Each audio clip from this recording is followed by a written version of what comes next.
Plate సగానికి కూర వేసుకుని దాంట్లో నిమ్మకాయ పిండుకొని తింటుంటే ఉంది మావా.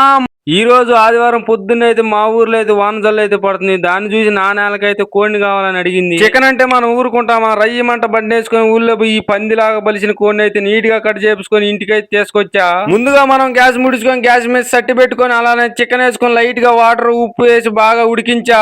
ఇప్పుడు మనం ఉడకబెట్టుకున్న చికెన్ అయితే పక్క తీసి అదే సట్టి పొయ్యి మీద పెట్టి 2 గంటల నూనె అలానే కరివేపాకు అలానే ఉల్లిగడ్డలు అలానే అల్లం పేస్ట్ బాగా పచ్చి వాసన పోయేదాకా వేపుకోవాలి. లైట్ గా టమాటకాయలు వేసి కాసేపు అయితే మూత పెట్టుకుందాం. ఇప్పుడు మనం ఇందాక ఉడకబెట్టి పక్కన పెట్టుకున్న చికెన్ అయితే దీంట్లో వేసి అలానే కొద్దిగా పసుపు కొద్దిగా కారం వేసి బాగా కలిపి లైట్ గా వాటర్ పోసి మూత అయితే పెట్టుకుందాం. ఒక పక్క మేము వంటలు చేస్తుంటే మా అమ్మాయి చూడండి పిండితో ఆట ఎలా ఆడుతుందో, మొఖం నిండా పూసుకొని ఎలా నవ్వుతుందో. మన కూర అయితే చూడండి ఎలా రెడీ అవుతుందో. ఇప్పుడు మనం గరం మసాలా కాస్తంత చికెన్ మసాలా కొద్దిగా అంత ధనియాలు పొడేసి బాగా మంచిగా కలుపుకొని ఒక 5 నిమిషాలు అయితే మూత పెట్టుకుందాం. ఇప్పుడు మనం కొద్దిగా అంత కొత్తిమీర పుదీనా జల్లుకుంటే మన పందిలాగా బలిసిన కోడి కూర అయితే రెడీ అయిపోయింది. చూడండి ఎలా ఉందో. ప్లేట్ సగానికి కూర వేసుకుని దాంట్లో నిమ్మకాయ పిండుకొని తింటుంటే ఉంది మావా. మామూలుగా అంటే మామూలుగా లేదు, అదిరిపోయింది మావా. ఈ వీడియో అనిపించిందో కామెంట్ చేయండి. ఇలాంటి ఇంట్రెస్టింగ్ వీడియోల కోసం మన ఛానల్ సబ్స్క్రైబ్ చేసుకోండి. Okay bye friends.